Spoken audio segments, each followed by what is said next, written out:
Morning! This is the Bighorn Mountain Wilderness area. Those would be the Bighorn Mountains. And this is where I'm going to stop today to talk some anime. Towards the Terra, the movie.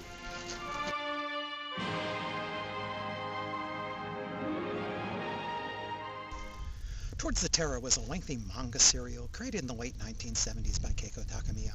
In 1980, it spawned a sci-fi anime theatrical movie, and it's recently been adapted again as an anime TV series. The latter's release in the US by Bandai seems to have prompted Nozomi's The Right Stuff to finally release the movie on DVD, supplanting their old VHS release from 15 years ago. Before tackling the TV remake, I thought it'd be a good idea to have a look back at the 30-year-old classic movie. In a far future, the human race has so polluted the planet Earth, they've abandoned it and spread into space to settle in colonies on new worlds to pollute. I suppose they left a cute robot behind to clean up. But even though people are now grown in test tubes, there's a persistent mutation from the old days, a subspecies of psychically powered humans which they call the Mu.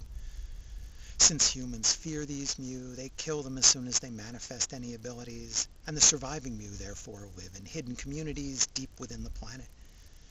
The leader of the Mu, a powerful psychic called Soldier Blue, is getting a little old.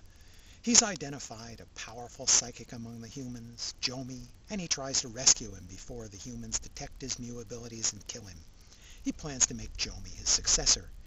Jomi initially resists the idea that he's one of the Mu, probably because he's been raised to fear and despise them. これは失礼。あなたはまだミュウとして不完全なようですな。ミュウ？じきにテレパシーの会話にもなれるでしょう。僕がミュウ？そうよ。ソルジャーブルーの意志により我々ミュウの同志としてジョミ・マキシン、あなたを歓迎します。僕はお前たちのような化け物じゃない。僕はミュウなんかじゃない。You might wonder about the wisdom of turning over leadership to an entirely newcomer, but apparently among the Mu, the most powerful psychic rules.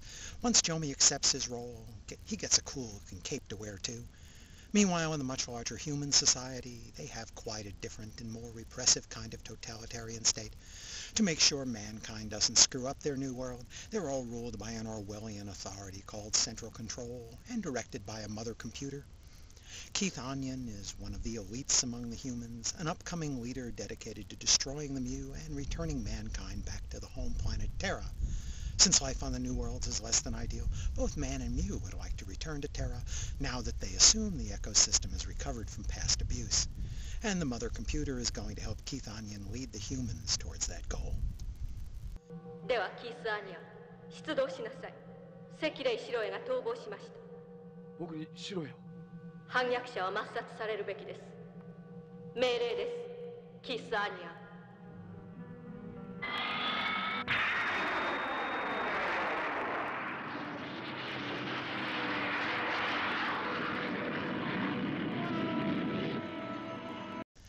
As the story unfolds, the Mu flee into space to escape the attacks of the humans and to go find a world of their own. Towards the Terra is the story of these two conflicting societies as they travel across space, searching for similar goals and being very wary of each other. It's told a bit more from the Mu side than the human side. The Mu try to settle on a new planet, Nazca, perhaps for just a little while, before moving on to Terra. In fact, they create a nice little settlement there and raise a new generation of Mu children the old-fashioned way. But the humans aren't content once the Mu have fled their home planet, and they're still searching the galaxy with the intent of exterminating them. And many of the older Mu still long to return to the legendary Terra, which means dealing with the humans all over again. These two societies seem destined to meet and fight once more. Towards the Terra is an interesting space opera cataloging the conflicts among these two cultures. The ending is interesting in a Harry Selding dialectic sort of way, though it seems perhaps a little too simplistic. One trap Towards the Terra avoids is making the climax dependent on some sudden manifestation of psychic ability. One of my pet peeves with storytelling is when the protagonist suddenly discovers new powers near the end to defeat the enemy. You know the type, where the good guy finally gets really mad and unleashes some new psychic ability and the bad guy just has time to mutter "Masaka" before he disappears into a wisp of ash. Here, the conclusion arises intrinsically from within the story itself. Towards the Terror's biggest problem is that it has an awful lot of ground to cover, and it doesn't manage to get us really involved with the characters as it covers all this territory.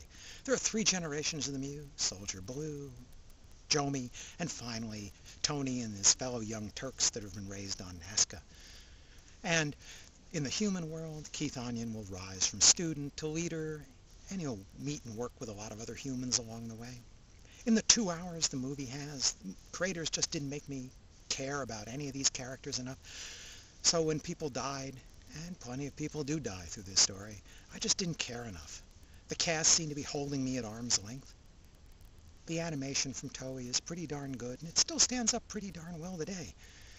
Because Towards the Terror was an anime that was available at the dawn of the home video revolution in the early 1980s, it crossed the Pacific early on and had a substantial mind share among U.S. anime fans back in that time, along with such titles as Arcadia of My Youth and the Yamato movies and even Macross. Still today, I give Towards the Terror just 4 stars. It's a classic anime movie and has an intriguing sci-fi plot. The animation looks even better on DVD, but it fails to engage your emotions in the fate of the characters. It lacks heart. By the way, since I also have the Right Stuff's 1995 VHS release of Towards the Terror, I thought I'd mention that much more beautiful it was on DVD. But while I was at it, I noticed that the VHS release was in full screen format, whereas the new DVD is presented in widescreen. I was surprised to find that the widescreen is mostly an illusion created by a soft mat. When I picked a frame and looked at it in both full screen and widescreen editions, I found that they'd cut off more from the top and bottom of the full screen image than they'd added to the sides of the widescreen image. That's not a reason to prefer the VHS by any means, but I did find the choice curious. And by the way, I plan to get to the much more recent TV adaptation of this story presently. Thanks for listening.